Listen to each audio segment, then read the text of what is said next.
Okay, I'm back with part 2 of books I devoured, and these are non-YA. Alright, we're going to start with a happy book for a change. Woo! Heaven Sent Rain.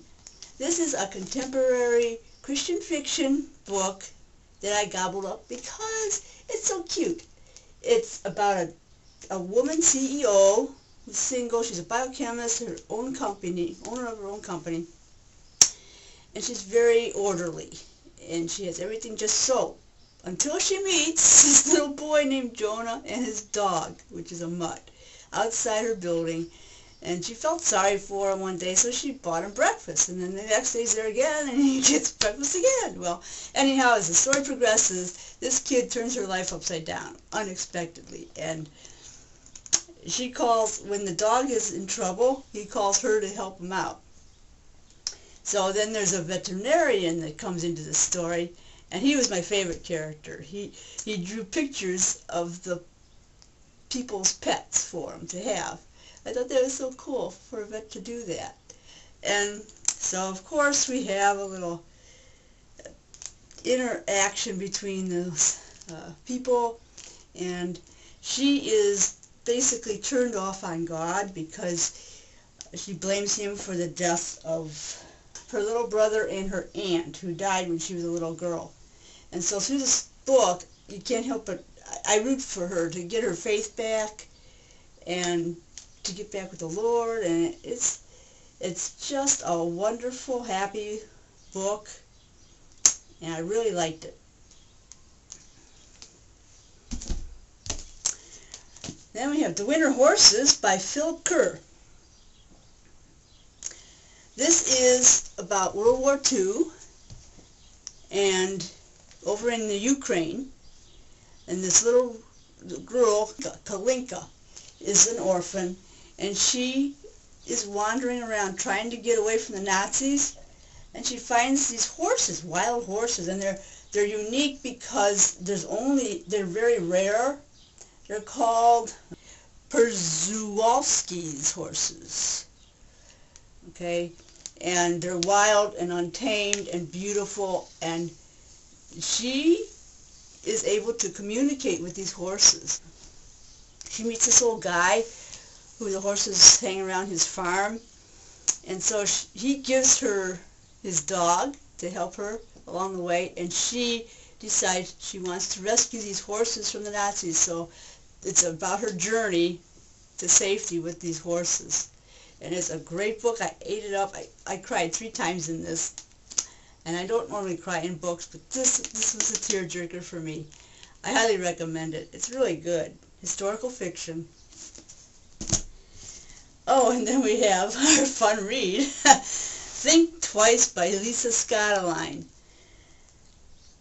She writes thrillers, okay, and I like them. I like them. Contemporary fiction.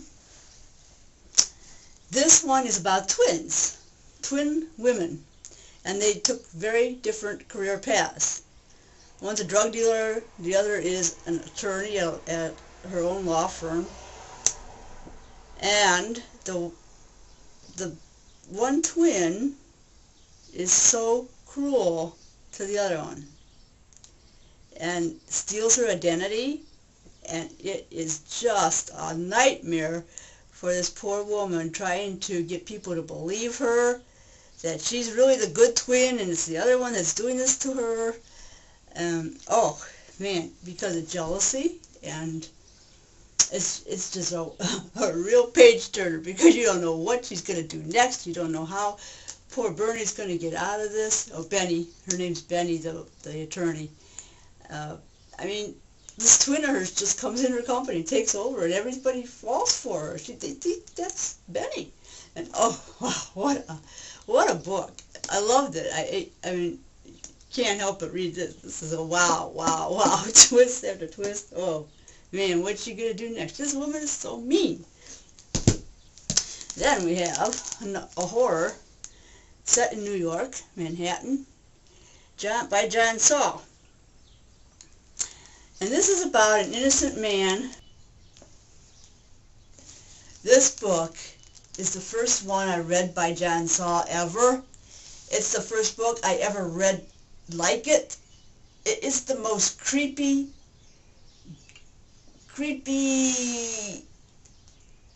fascinating read I ever read. It just grosses me out. It's so gross. But I loved it because I didn't know what was happening next. I had to keep reading to find out if this guy's ever going to survive this. The main character is convicted of rape and murder, and as they're putting him on the truck to go to jail, some guys grab him and rescue him. But then he finds himself, he's living in the tunnels of Manhattan, New York, and trying to survive, basically. Oh, I learned about taxidermy in here, and I learned about some of the homeless, how they live, and what problems they have, and how creative they are. This book is just something else, and for a creepy book, if you're into creepy, read this one. I highly recommend it. It's on my wow list. The ending I did not see coming.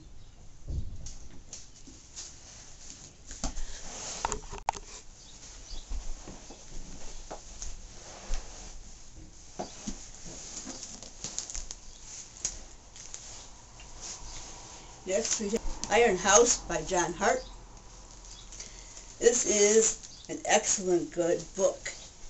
It's contemporary fiction, psychological thriller about two brothers who grew up in an orphanage. One was adopted, the weaker one, and Michael, he left to protect his younger brother, and he got involved with organized crime as the enforcer. Then he meets this woman that he really likes and wants to settle down with. So he's trying to get out of the organized crime scene, but it's very hard for him to do that. So during this book I was pulling for this guy, and here I am pulling for the killer, oh Manny, you're blocking my picture. Manny down. That's Manny boy. But here I am pulling for this killer. How do you write a book that gets you feeling sympathy for the criminal? But that's what happened in this. It's crazy. But he was trying to go straight, so.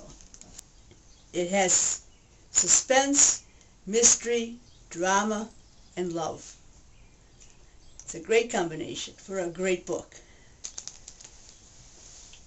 Highly recommend it.